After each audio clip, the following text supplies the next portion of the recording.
Hi dear friend, आप सभी देख रहे हैं सॉइल मैकेनिक्स। और सॉइल मैकेनिक्स में हम सभी कर रहे हैं न्यूमेरिकल। ठीक है, तो न्यूमेरिकल में आपके सामने ये देख सकते हैं कि न्यूमेरिकल किस टाइप का है। पहले नंबर तो क्वेश्चन को अच्छे से समझें।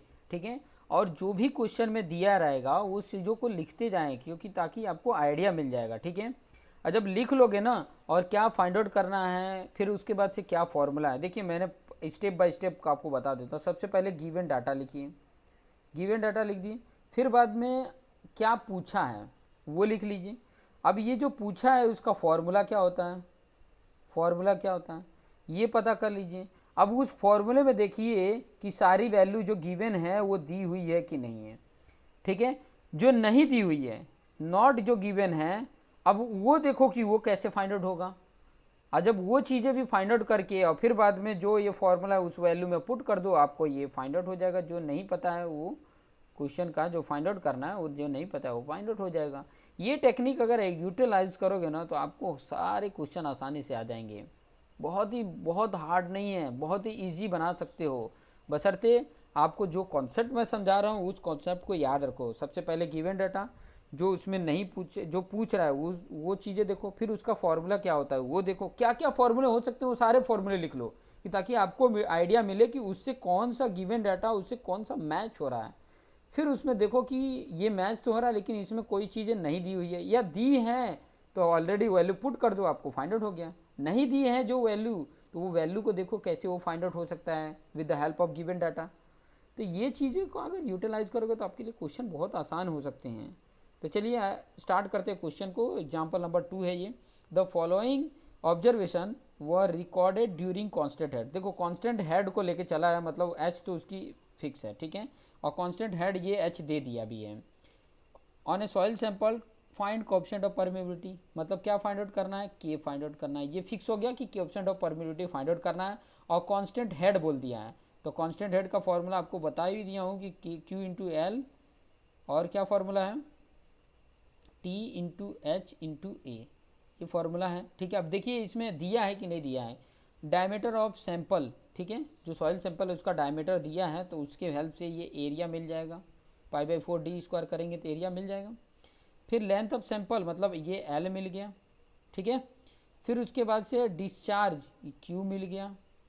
टाइम टी दे दिया है, सेकेंड में कन्वर्ट कर लेंगे।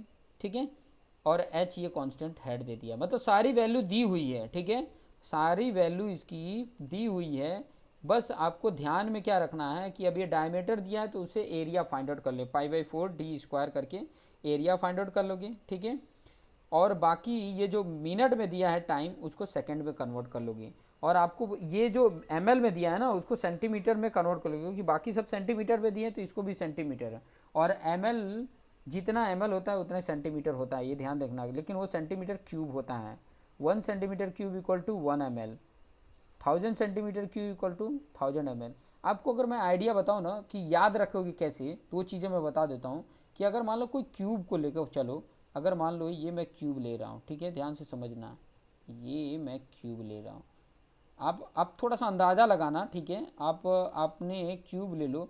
10 सेंटीमीटर कितना होता है, ये भी 10 सेंटीमीटर, ये भी 10 सेंटीमीटर, ये भी 10 सेंटीमीटर। 10 सेंटीमीटर कितना होता है, अगर आप अंदाज़ा लगाओगे ना 10 सेंटीमीटर, आपके जो आ, एक आपका पेन जो होता है ना, वो पेन से भी थोड़ा छोटा ही होता है। उतनी ही मतलब उसकी हाइट होगी, उतनी विड्थ होगी। तो उसमें अगर मान लो आप पानी लेते हो या दूध लेते हो तो कितना आता होगा, 1 लीटर जितना होता है। और 1 लीटर कितने के बराबर होता है, 1000 ml के बराबर होता है। और इनका वॉल्यूम अगर निकाला जाए तो वो कितने होते हैं, 1000 सेंटीमीटर क्यूब, होगा कि नहीं। एल बी एच करके निकालोगे तो 1000 सेंटीमीटर इक्वल टू 1 लीटर, मतलब 1000 ml, मतलब जितना सेंटीमीटर क्यूब उतना ml। ठीक है, तो ये पॉइंट से भी आपको याद रख सकते हो। तो ये सारे पॉइंट तो आपको दिए हैं, बस फॉर्मूले में वैल्यू पुट करना है। देखिए फॉर्मूले में वैल्यू पुट कर दिए, ये फॉर्मूला है। ये वाला जो दिया है ना ये 1 है, कभी एल मत, स्मॉल एल मत समझ लेना, नहीं तो बहुत मिस्टेक कर दोगे। 1 है, ठीक है, मतलब सिंपल फार्मूला है Q into L upon T H A. ठीक है, ये फार्मूला यूज करना है। क्यू की वैल्यू दे दिया है 60 ml, ठीक है, मतलब 60 सेंटीमीटर क्यूब। एल की वैल्यू दे दिया है आपका 10 सेंटीमीटर। टी की वैल्यू 15 मिनट दिया है, उसको कन्वर्ट कर लिया तो आपका आ गया है 900 सेकेंड आ गया।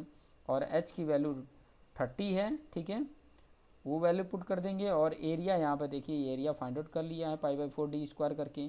तो ये सारे वैल्यू पुट किए तो आपकी वैल्यू कितनी आ गई है, 1.132 इंटू 10⁻³ ठीक है। ये कैलकुलेट करके आपको के की वैल्यू मिल गई। तो इस तरीके से कैलकुलेट करेंगे तो आपके लिए बहुत ही आसान हो जाएगा। सबसे पहले तो वही चीज़ें मैंने जो पहले स्टार्टिंग में कॉन्सेप्ट बताया है वो चीज़ें ध्यान में रखेंगे तो आपके लिए कोई भी न्यूमेरिकल सॉल्व करना हार्ड नहीं लगेगा, बहुत ही आसान लगेगा। ठीक है, चलिए नेक्स्ट क्वेश्चन की तरफ आगे बढ़ते हैं। नेक्स्ट क्वेश्चन क्या बोल रहा है, वो क्वेश्चन को पहले तो समझेंगे। ठीक है, क्वेश्चन अगर समझोगे ना तो बड़ा ही आसान लगेगा।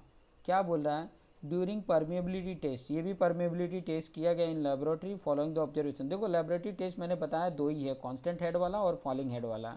ठीक है, और भी फील्ड मेथड होता है, इनडायरेक्ट मेथड भी होता है, तो मैं यहाँ पर लेबोरेटरी मेथड की बात कर रहा हूँ। ठीक है, जिसके के दो फॉर्मूले हैं। यहाँ पे क्या बोला है कि length of soil sample L दे दिया है, डायमीटर दे दिया है, ये कांस्टेंट हेड बोल दिया है। देखो कांस्टेंट हेड बोल दिया है मतलब कांस्टेंट हेड वाला के का फॉर्मूला, ये फॉर्मूला पुट करना है, Q into L upon T into H into A, ये फॉर्मूला यूज करना है, सिंपल सा। अब देख लो क्या क्या दिया है। लेंथ मतलब L दे दिया है, डायमीटर दिया है 12 सेंटीमीटर, मतलब π/4d² करोगे तो आपका एरिया मिल जाएगा। इससे आपको एरिया मिल गया, इससे L मिल गया। Constant head of water tank, ठीक है, constant head of water tank मतलब H मिल गया 25 सेंटीमीटर। डिस्चार्ज ऑफ वाटर मतलब Q मिल गया। और टाइम दे दिया है T, तो इसको आप 12 इंटू 60 करोगे तो आपकी वैल्यू आ जाएगा 12 6 जा 72, 720 आ जाएगा। ठीक है, ये आ गया सेकेंड। तो सब कुछ तो दिया है, के का वैल्यू इसमें पुट करो, आपको आसानी से फाइंड आउट हो जाएगा। इस तरीके से गिवन डाटा करके देखिए, इसमें लिखा भी है गिवन डाटा करके इस तरीके से लिखोगे और ये फॉर्मूले में वैल्यू पुट करोगे तो आपका आसानी से सॉल्व होके आ जाएगा। ठीक है, इस तरीके से कैलकुलेट करके आसानी से, बहुत ही सिंपल तरीके से आप आसानी से फाइंड आउट कर लोगे। तो देखते रहो और अपने आप को बेस्ट बनाओ, अपने जो दोस्त मित्र है उनको भी बेस्ट बनाओ। ठीक है, जेलसी मत रखो, बस अपने दोस्तों को शेयर कर दो और बोलो कि देख लो वीडियो, पास हो जाओगे। ठीक है, क्योंकि बहुत सारे बच्चों को देखा है कि अगर इसकी रिजल्ट उठाकर देखें तो मैक्सिमम कितना आता है, 40%, ज़्यादा से ज़्यादा 50% रिजल्ट आता है। ठीक है, तो 50% रिजल्ट आता है मतलब 50% स्टूडेंट फेल होते हैं। अब 50% स्टूडेंट अगर ये जो वीडियो मैं प्रोवाइड कर रहा हूँ, ठीक है, आई थिंक मेरे ख्याल से पूरे जो वीडियोज़ होंगे ना सॉइल मैकेनिक्स में, वो बहुत ही छोटे छोटे भी मैं बना रहा हूँ, बहुत ज़्यादा बड़े बड़े नहीं बना रहा हूँ, आराम से छोटे छोटे वीडियोज़ को एक दिन में 2-3 वीडियोज़ भी देखो, 3-4 वीडियो भी देखो तो आपको आसानी से समझ में आ जाएगा। ठीक है, बहुत ज़्यादा मतलब हार्ड लैंग्वेज का यूज़ नहीं किया है, सिंपल वे में, सिंपल तरीके से देसी लैंग्वेज में लेकर आपको समझाने के लिए प्रयास कर रहा हूँ कि ताकि आपका कॉन्सेप्ट क्लियर हो जाए, आपको समझ में आ जाए और आप अपने आप को बेटर बना सको। ठीक है, और आप बेटर बन रहे हैं तो दूसरों को भी बेटर बनाइए। ठीक है, सब अगर अच्छे बनेंगे, सब समझने वाले बनेंगे, आपकी बात तो अगर कहीं रख रहे हो और सामने वाला भी अगर पढ़ा लिखा है तो आपकी बात समझेगा तो आपको अच्छा लगेगा। और वही आप दूसरे को समझा रहे हो, सामने वाला समझने ही नहीं चाह रहा है क्योंकि वो आपने तो जेलसी रखी थी। ठीक है, तो सामने वाला कब समझेगा, जब उसे भी वो नॉलेज रहेगा। ठीक है, तो आपने एक इशारा भी दोगे तो वो फटाक से वो कर लेगा। तो इसलिए आप ये काम करो कि आप दूसरे को शेयर करो कि वो भी इसका बेनिफिट ले सकें। तो देखते रहिए और आप भी बेटर बनिए और अपने दोस्तों को भी बेटर बनाते रहिए। Thank you for watching this video.